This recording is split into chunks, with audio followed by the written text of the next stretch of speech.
My name is Arthur. I am the keeper of this house and the prisoner of the woods that surround it.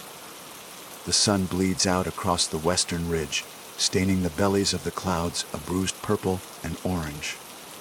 To most, it is a sight of tranquil beauty. To me, it is a final warning. The gloaming hour is not an ending but a beginning. It is the moment the world I inhabit shrinks to the dimensions of these four walls, and the world outside awakens. My movements are a liturgy, practiced into the marrow of my bones since I was a boy tall enough to reach the highest bolt.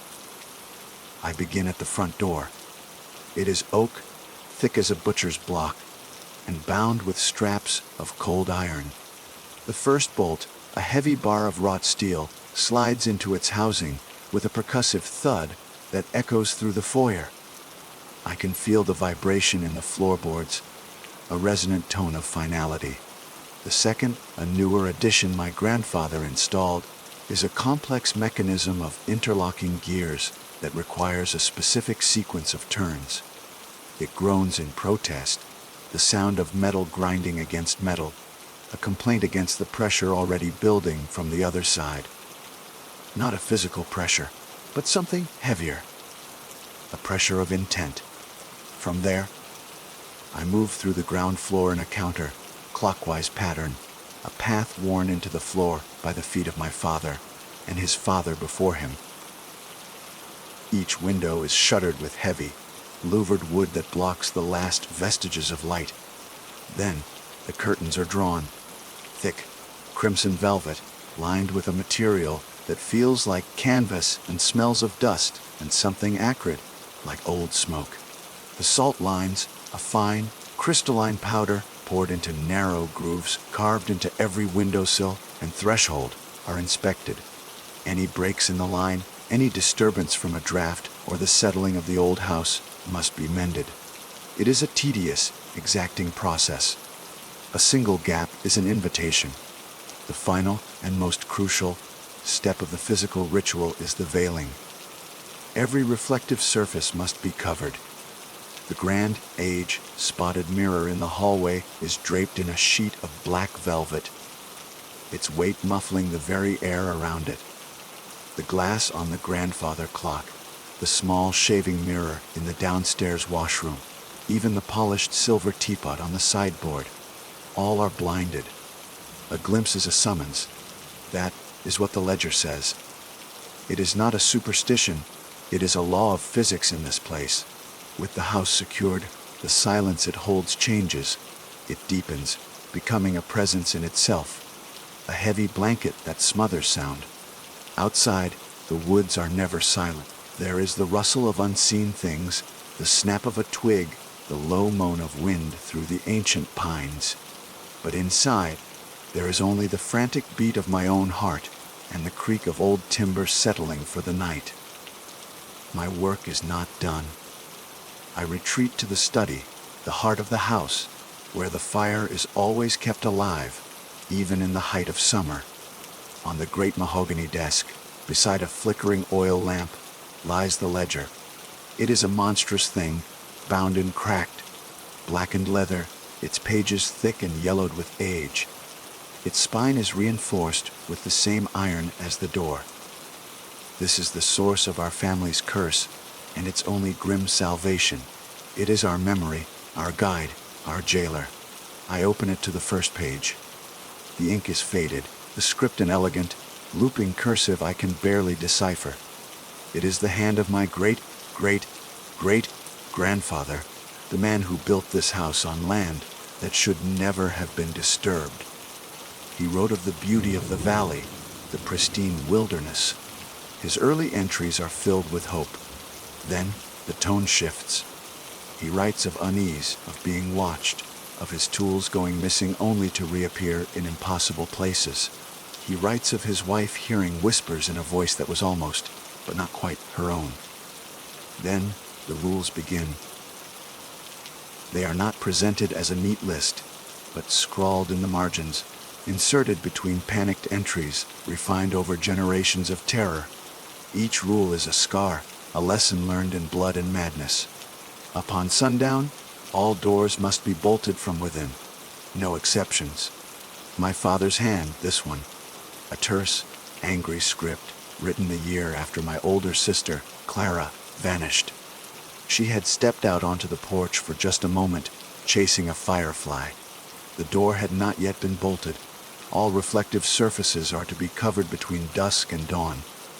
A glimpse is a summons. This entry is older, the ink a rusty brown. Below it, a frantic addendum in a different hand, even the water in a bowl, even the back of a spoon. It sees through any eye that can be made to see. Do not respond to any voice you recognize from outside. It remembers them all. This is the rule I fear the most. The entity in the woods is a mimic, a perfect, soulless mimic. It can reproduce the laughter of a childhood friend, the gentle call of a mother, the desperate cry of a lover. It is a collector of voices, and it uses them as lures. If a window breaks, do not approach. The sound of the glass is the invitation, not the opening. Never leave the path between the house and the road. The woods do not forgive straying feet. It cannot cross running water. The creek is the only true boundary. I trace the words with my finger, feeling the indentations in the thick paper. These are not rules for defense. I have known that since I was a child. A defense implies you have a chance to win. These are terms of surrender. They are a treaty, dictated by a power that sees us not as a threat, but as an infestation to be managed. My family did not create these rules to keep the monster out. The monster gave us these rules to allow us to remain. We are not its keepers. We are its prisoners. The nightly ritual is not an act of defiance. It is an act of appeasement, a renewal of our vow of servitude. We prove, every single night, that we remember our place. Tonight, the air feels different. Thinner. The silence of the house is sharper, more brittle. I finish my review of the essential rules and close the heavy cover of the ledger. The thud of it settling onto the desk is the only comfort I have. The ritual is complete. The terms have been met. For another night, I have purchased my life. I sit in the worn leather armchair by the fire, a book lying unread in my lap. I try to lose myself in the printed words, to travel to a world where shadows are merely the absence of light, and a sound in the night is just the wind. But my senses are honed to a razor's edge, attuned to the slightest deviation from the norm. My entire being is an instrument designed for a single purpose, to listen for the breach. And then I hear it. It is not a scream, not a roar, not the sound of claws on wood. It is small, almost insignificant.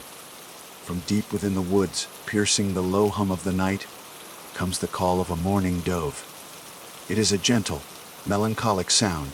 Coo, coo, coo. And a cold dread, colder than the deepest winter, seeps into my bones. My blood turns to ice water in my veins.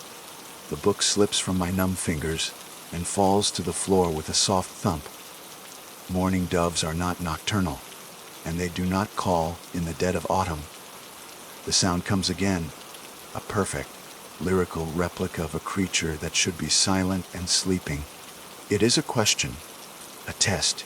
The entity is not merely present tonight, it is communicating. It is reminding me that it is there. It is reminding me that it knows the patterns of the world far better than I do. And it is reminding me that it can break those patterns whenever it pleases. The treaty holds.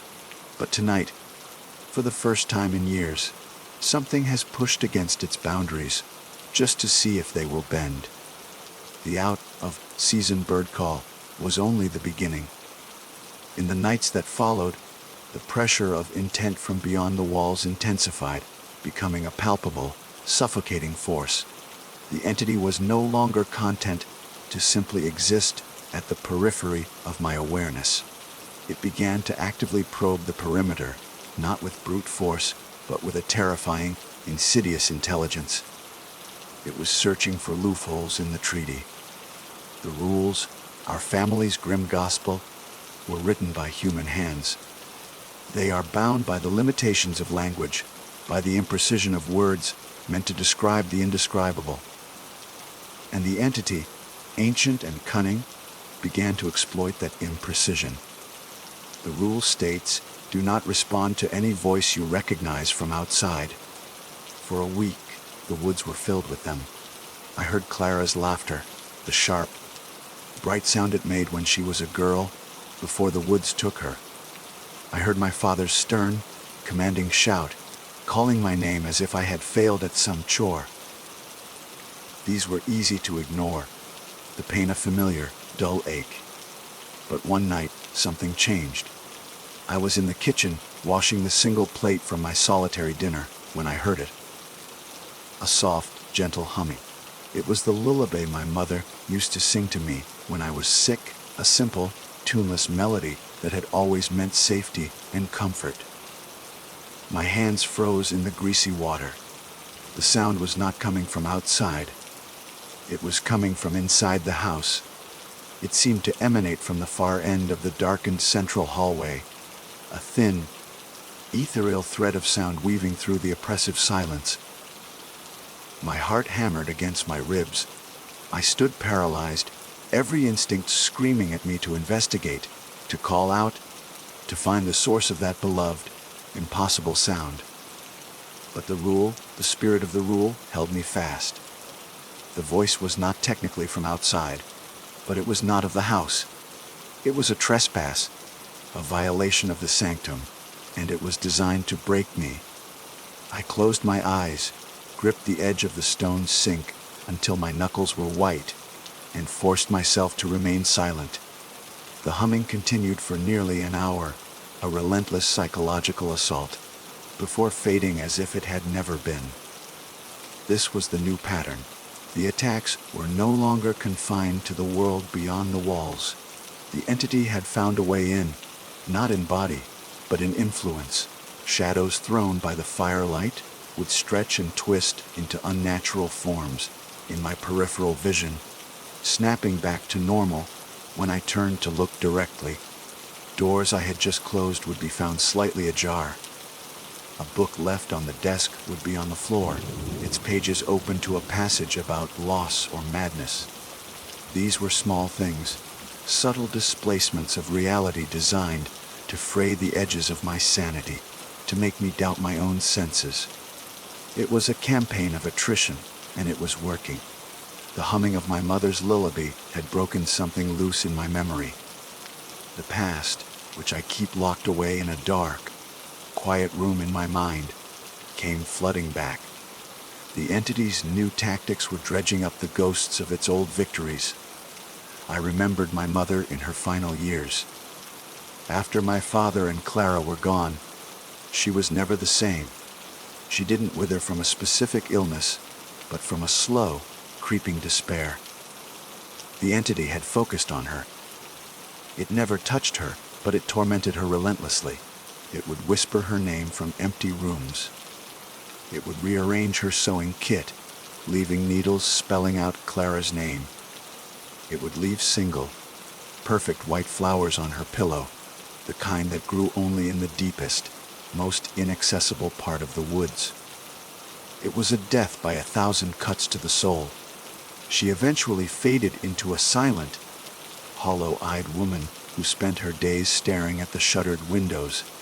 And one morning, she simply didn't wake up. The ledger records her death as a failure of spirit.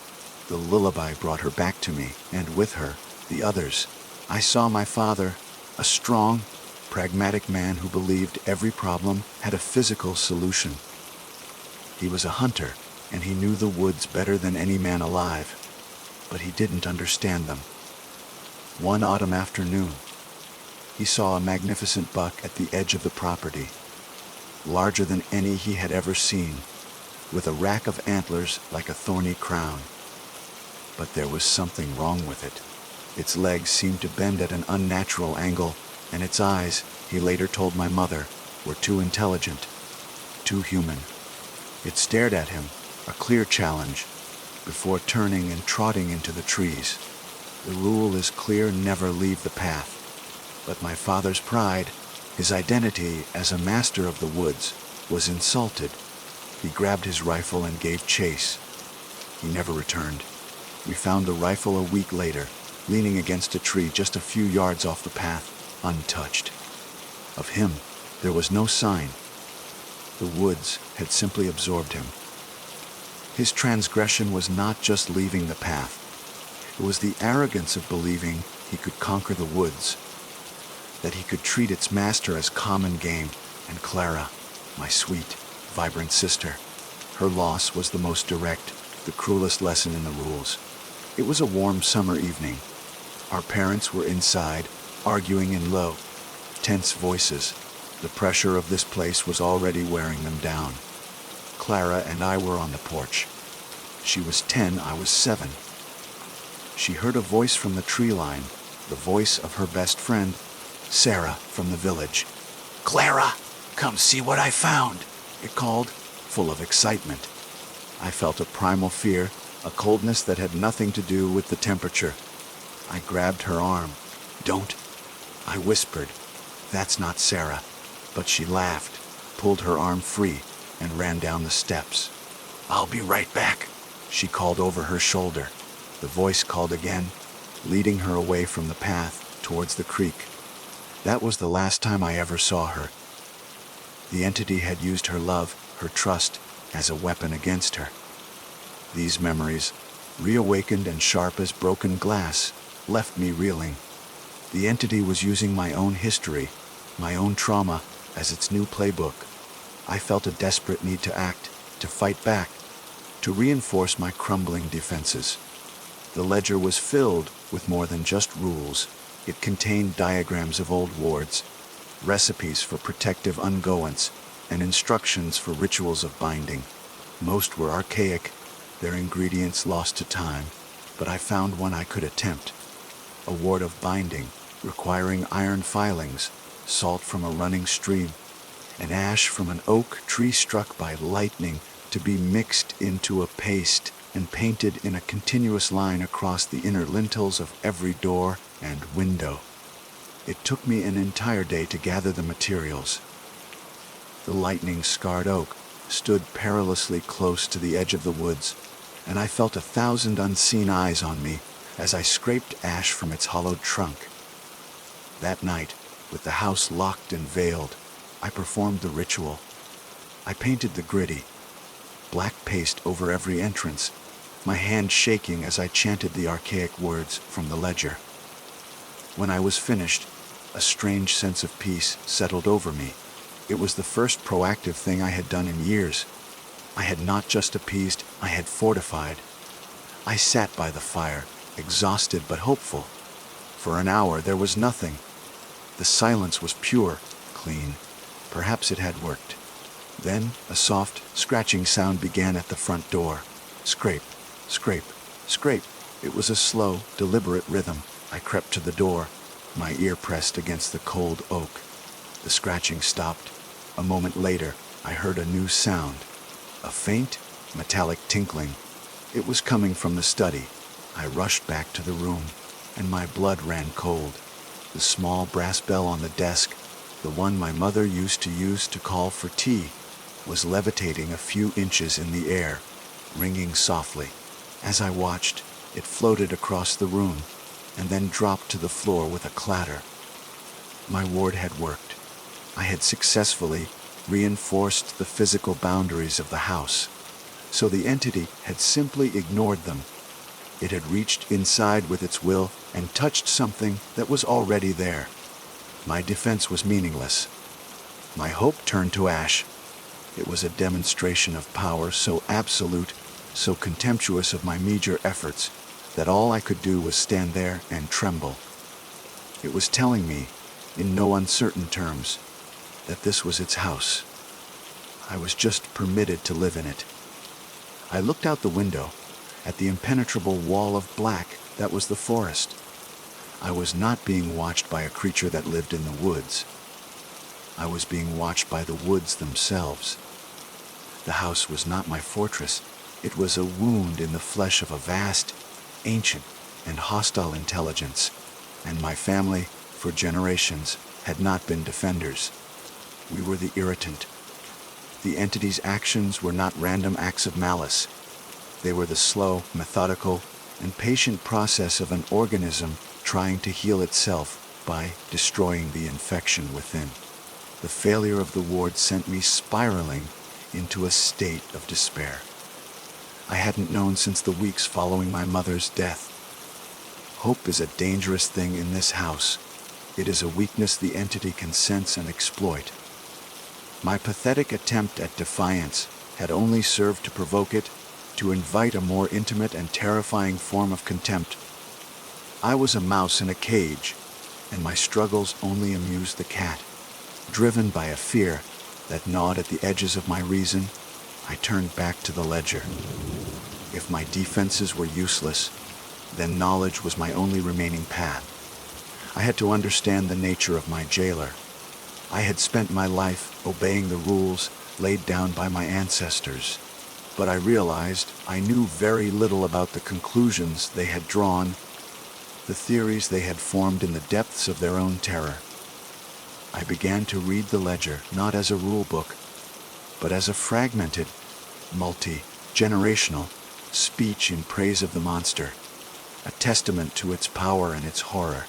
I pushed past the familiar pages of rules and warnings, delving into the dense, spidery script of journals and annotations that filled the latter half of the book.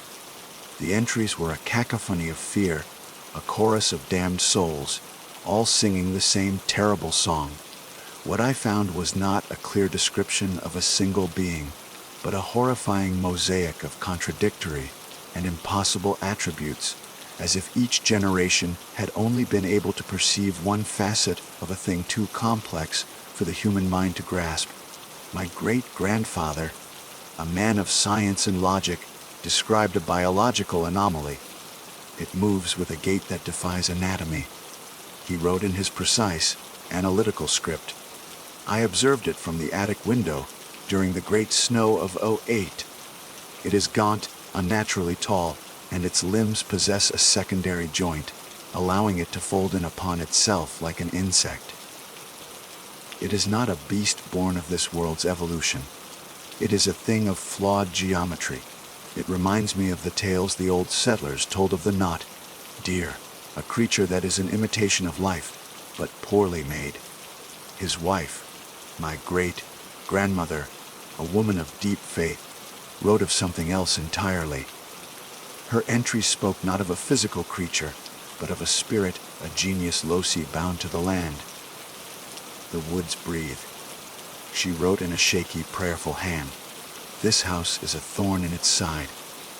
Last night, I dreamt I saw the heart of the forest, a great, ancient birch tree on the far side of the creek, whose bark weeps a sap as red as blood. I know, with a certainty that chills my soul, that the spirit of this place is tied to that tree. To harm the tree is to harm the spirit, and to invite a wrath we cannot comprehend. It is a kodama, as the Eastern tales say, but one whose soul has been curdled by our presence.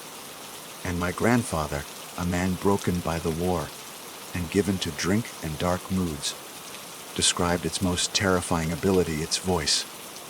It is a polyglot of the dead, a thief of sounds. It does not simply mimic, it absorbs. When it spoke with my brother's voice last night, I could hear the faint rasp of the consumption that took him. It remembers the flaws, the dying breaths. It does not create a copy, it plays back a recording. It is a leshy, a spirit of the deep woods, but it has learned a uniquely human form of cruelty. It knows that the most painful weapon is memory, a creature with the impossible body of an Appalachian cryptid, the spiritual anchor of a Japanese kodama, and the malevolent mimicry of a Slavic leshy. It was a chimera of folklore, a monster that defied categorization. The more I read, the more my sense of reality began to fray. The ledger was not just a book, it was a conduit. As I absorbed its words, I could feel the atmosphere in the study growing colder, the shadows in the corners deepening and thickening. The knowledge I sought was not empowering me. It was poisoning me. It was attuning my senses to the entity's frequency, making me more receptive to its influence. Each page I turned was another shackle locking me to this house, to this fate. I was not arming myself. I was becoming a more perfect prisoner, one who understood the precise architecture of his cell. One night, a week into my obsessive research, a storm rolled in from the north. It was a violent, furious squall. Wind howled around the eaves of the house like a hungry wolf, and rain lashed against the windows in horizontal sheets. Thunder cracked overhead, and the lights, powered by our old, unreliable generator, flickered and died, plunging me into the primal dark of the study, with only the fire and my oil lamp for light. An entry from my father's journal, one of his last, suddenly came to mind. It is drawn to the storm. The chaos of the elements emboldens it. It walks on the wind and hides in the lightning. A deafening clap of thunder shook the house to its foundations. It was immediately followed by a flash of lightning so brilliant it was like the world had been bleached of all color for a single, eternal second. The light poured through a small gap in the shutters of the study window, and in that moment of pure, white illumination, I saw it. It was standing at the edge of the tree line, just beyond the creek. It was not the gaunt, insect-like creature my great-grandfather had described. It was not a shimmering spirit. It was a silhouette, a man-shaped hole cut out of the fabric of the night. But it was the face, or the lack of one, that broke my mind. Where a face should have been, there was only a perfect, shimmering void, a patch of darkness that seemed to swallow the lightning itself. It was a vortex of utter nothingness, and from that void, I felt a wave of ancient, malevolent intelligence wash over me. A pure, focused hatred for me, for my house, for my entire bloodline. The image was burned onto the inside of my eyelids.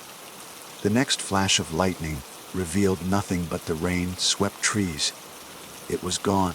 I stumbled back from the window, gasping, my heart a wild bird trapped in my chest. I fell into the armchair, my limbs trembling uncontrollably. Was it real? Did I truly see it, or was it a hallucination, a phantom conjured by a mind steeped in generations of fear and isolation? The ledger lay open on the desk, its pages seeming to mock me. Had its words painted this picture in my imagination? My narration, even to myself, began to feel unreliable. The line between the supernatural threat outside and the psychological terror within was dissolving. The house was a pressure cooker, and my sanity was boiling away. I began to hear whispers even when the woods were silent, to see movement where there was none. The entity was no longer just outside, it was inside my head. The ledger had not given me a sword. It had opened a door in my mind, and now the monster was stepping through. I was becoming part of the story, another terrified voice in the cursed chorus of the ledger, documenting my own descent into madness. The vision in the storm, real or imagined, shattered the last of my composure. The entity had made its presence known, and the subtle games of psychological warfare were over. I could feel a change in the air, a gathering of energy in the woods, a coiling of intent, like a snake preparing to strike. The treaty was about to be broken, not by me, but by the power that had written it. The test was coming. It began on a moonless, unnervingly still night. The wind died completely, and the usual chorus of the woods fell silent. It was a dead silence, heavy and expectant. I had completed the nightly ritual, my hands shaking so badly that pouring the salt into the grooves was an exercise in agony. I sat in the study, the ledger closed on the desk. I could not bear to read it anymore. Its knowledge was a curse, and I wanted no more of it. Suddenly, a sound like a single, sharp crack echoed from outside. Then another, and another. It sounded like frozen branches snapping, but the temperature was mild. The sound grew in intensity and frequency, coming from all directions at once, a staccato barrage against the house. I realized with a surge of pure terror what it was. Hail. But it wasn't falling from the sky. It seemed to be materializing in the air around the house, flung with impossible force. Then came the shattering. It started in the parlor. The unmistakable, sickening sound of a large pane of glass exploding inward. Before I could even react, it was followed by another from the dining room, and then the kitchen. A cascade of destruction rolled through the house, a symphony of breaking glass. One by one, the windows on the ground floor were blown out. The sound was the invitation. The rule had been invoked not for one window, but for all of them. My sanctuary was breached. The entire house was now an open door. A new sound followed the destruction, the faint, musical tinkling of thousands of shards of glass, shifting on the floorboards as a cold, damp wind began to snake through the house, and with it a smell of wet earth, of deep rot, of ozone, the smell of the woods. It was inside. I was paralyzed. Where could I go? Every room was a trap. Every shard of glass on the floor was a tiny, jagged mirror, a potential summons. The rule about reflective surfaces had been turned against me 1,000 times over. This was not a mindless, brute force attack. It was a calculated, strategic demolition of every protection I had. It was an intelligence that knew the rules better than I did, and was now inverting them, using my own defenses as weapons against me. A floorboard creaked in the hallway. That sound galvanized me into action. I couldn't stay here. I grabbed the oil lamp from the desk, its flickering light casting monstrous, dancing shadows, and fled. I ran from the study, my feet crunching on the carpet of broken glass. I didn't dare look down. I could feel its presence now, a cold spot in the air that moved with me. It was a game of cat and mouse, and it was toying with me. I could hear it, a soft, wet shuffling sound, always just one room behind me. It was hurting me. My mind raced, cycling through the rules, the warnings, the desperate scribblings in the ledger. There was only one place, one potential sanctuary, the cellar. The cellar was the foundation of the house, built of fieldstone, with a packed earth floor. It had no windows. Its only entrance was a heavy, iron, banded door in the kitchen. I scrambled towards it, the shuffling sound growing closer, accompanied now by a low, guttural clicking. I reached the door, fumbled with the iron latch, and threw it open, plunging down the steep wooden steps into the cool, musty darkness below. I slammed the door shut and dropped the heavy crossbar into place, just as something immense slammed against it from the other side. The entire doorframe shuddered. I was trapped. I backed away, holding the lamp aloft. The cellar was small, filled with dusty shelves of preserved goods from generations past and old, broken furniture shrouded in cobwebs. The air was cold and damp. The thing on the other side of the door slammed against it again, and this time a long crack appeared in the thick oak. It would not hold for long. I was at its mercy. This was the core event, the moment every one of my ancestors had faced and failed. I was the final victim, cornered and helpless. But as the wood of the door began to splinter, a final piece of knowledge from the ledger surfaced in my panicked mind. It cannot cross running water. The creek is the only true boundary. The cellar floor was always damp for a reason. The underground spring that fed the creek ran directly beneath the house. An idea, born of sheer animal terror, took root. A desperate, sacrificial gamble. It was my only chance. The cellar was a mess of old plumbing. Thick, corroded copper pipes ran along the ceiling and down the walls, carrying water from the spring to the house's long, disused well pump. On the far wall was a junction of pipes with a large, rusted valve wheel. My father had once told me it was the main shut-off, and to never, ever touch it. He said breaking that seal would flood the whole foundation, risk bringing the house down. Never damage the foundation of the house. It was an unwritten rule, a tenet of survival passed down verbally. But I was faced with a choice between two rules, a hierarchy of power. The integrity of the house, or the absolute law of the running water. The door groaned, the hinges screaming in protest. A splintered hole appeared at eye level, and for a moment I saw the void, the light swallowing nothingness on the other side. That was all the motivation I needed. This was my moment, my gift to unleash, not a strength of arms, but a strength of knowledge, of a lifetime spent studying my enemy. I grabbed a heavy iron wrench from a dusty toolbox and threw my entire weight against the rusted valve. For a moment, it didn't budge.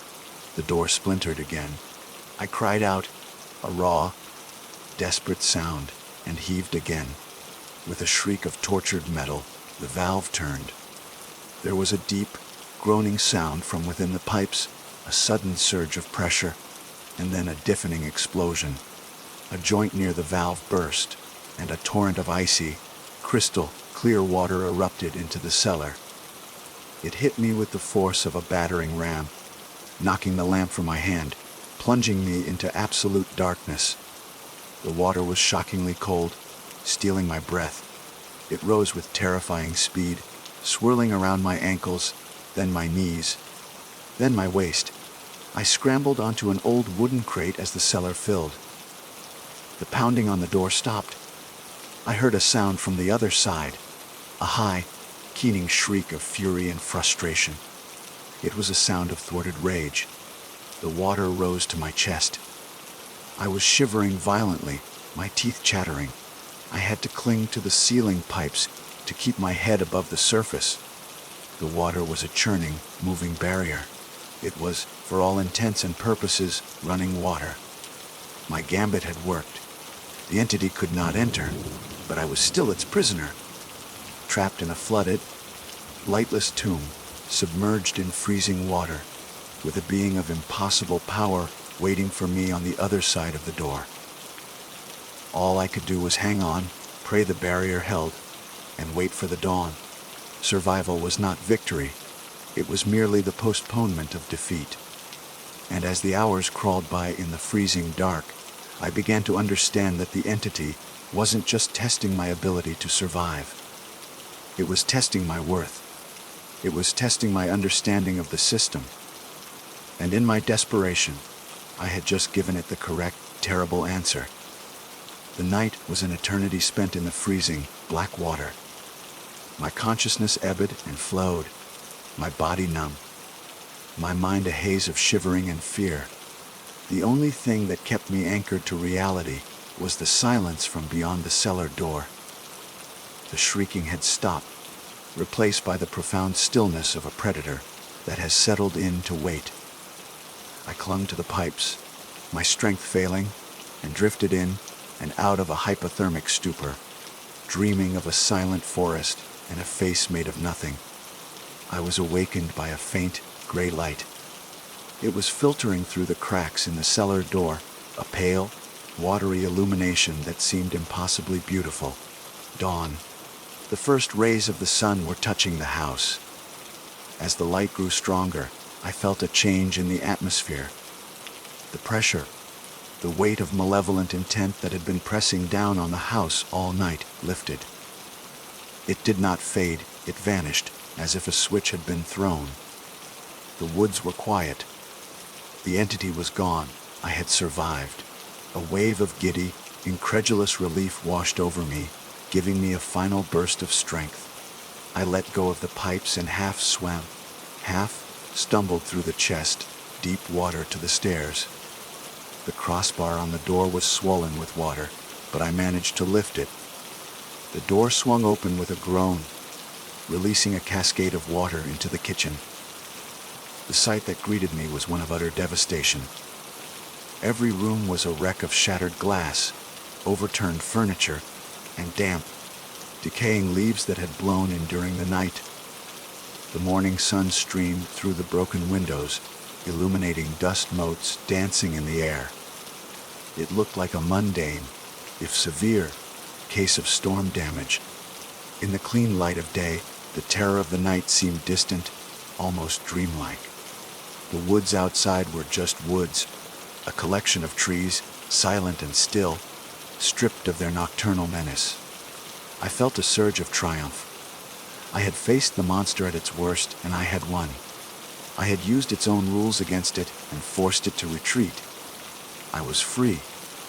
The cycle was broken. The day was spent in a blur of exhausting work. I bailed water from the cellar, swept up the mountains of broken glass, and boarded up the empty window frames. Every action felt significant, a reclamation of my home, my life. The physical labor was a balm, a way to process the trauma and push the lingering fear into the back of my mind. As evening approached, I felt a familiar twinge of anxiety, the ingrained habit of a lifetime, but I pushed it down. It was different now. I had survived the worst. I could survive anything. As dusk began to settle, I went to the study. The room was cold and smelled of damp paper, but it was intact. The ledger sat on the desk, a silent, dark monolith.